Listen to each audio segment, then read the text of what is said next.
Hello YouTube, this is ACIoannina, and I was planning to make this video a couple of weeks ago. An internet failure prevented me from doing so at the time, and I guess it's a good thing considering a lot of things changed since then.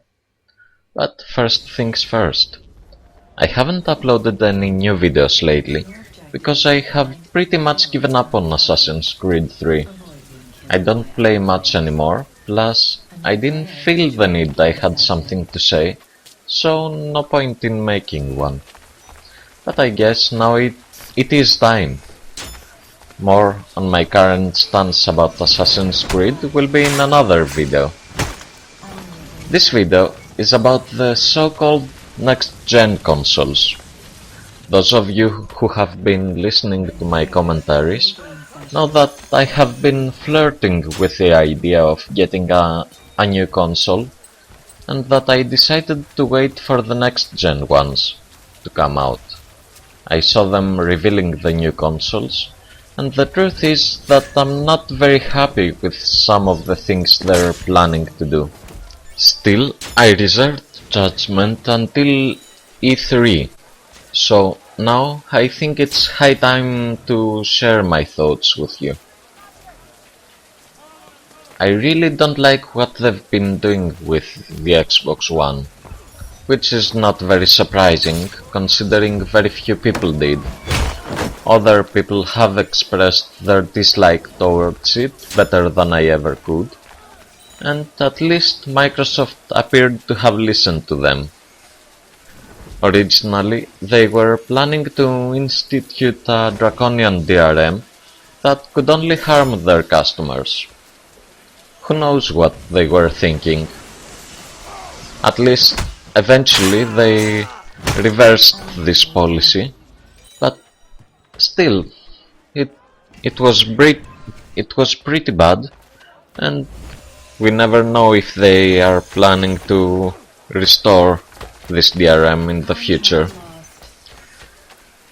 What peeved me though is that the people who defended the Xbox One and its DRM often said that it's just like Steam, which I find ridiculous. First of all, Steam is a free service, while the Xbox One is a pretty expensive console that requires an expensive subscription to even work online. On Steam, you can get games cheaply, either by catching a good offer or a good pre-order discount, or even wait for one of their legendary sales, or go to other places like Greenman Gaming, or find them on an offer elsewhere. You can even go to the Humble Bundle website, a site where every week they offer their weekly bundle with several games, and you can decide what to pay and help with charity. There's a ton of ways to get your games, and at a price that suits you. On the other hand, on the Xbox One, presumably, you could either, at the time, at their original plan, you could either buy the game from the digital shop or on a retail. That means that they had absolutely no competition. They still don't, but at least now things work better. The physical copies do drop in price eventually, but that's only because they had not been sold. Judging from the way they've been doing on the current gen, their digital prices would never drop very much, even on sale. So their prices will never reach the level of Steam games. And this is one of the reasons why the used game market on consoles has been so active before, and their DRM plans would make that no longer available.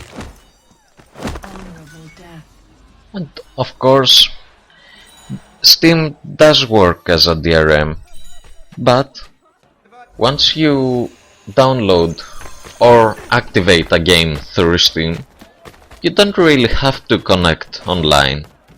While with the Xbox One, the way they were planning to do it was that you would have to connect to the internet every 24 hours just to make things work. And even then, not everything would work unless you were always online. Thankfully, all those policies have been reversed now.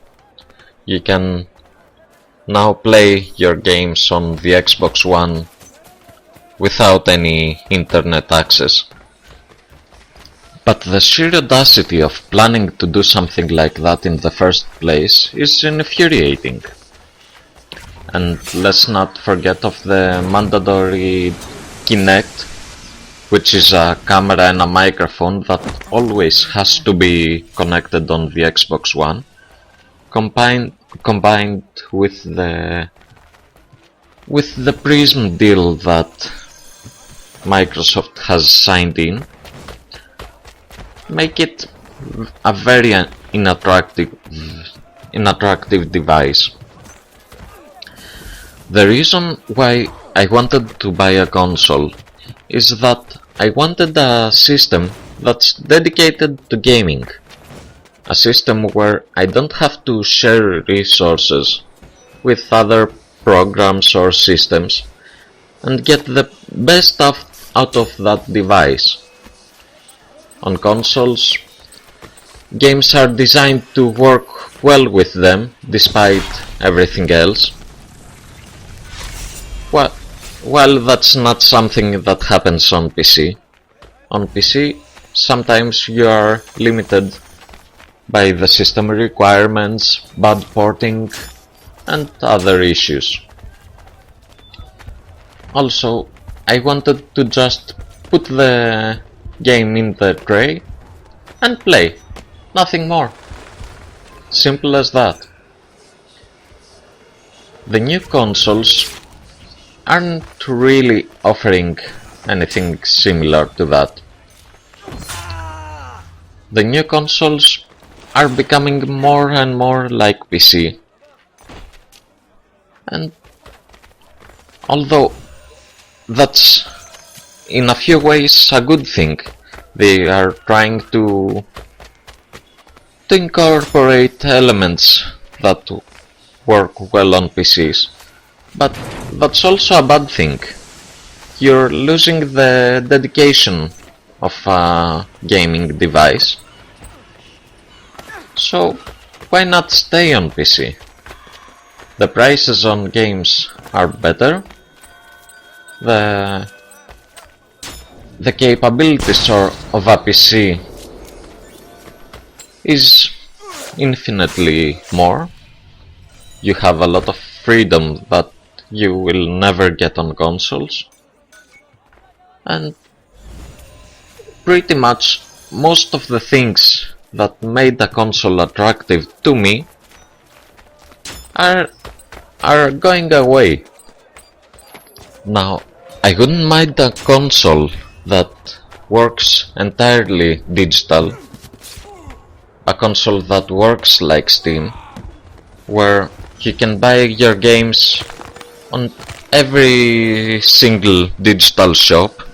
You own the games, but you have the freedom to buy them at any price, at the best possible price anyone can offer, without being held back by DRM or by a monopoly. But that's not there. Steam was planning to make a console that appeared to have such plans, a console called the Steambox. But is this project dead? I have no idea. There have been no recent announcements about it, so who knows what's going to happen about that. If it does come out, I would be interested in hearing more about it. But for the time being, we have no idea. Anyway, I have pretty much said most of the things I wanted to say, and this match is reaching an end. So, please let me know what you think. Let me know what your plans are. If you want, please make any suggestions about what to make for my 100 subscriber special. And take care. Happy gaming. Please comment, rate, subscribe, all that regular stuff. And take care. Bye.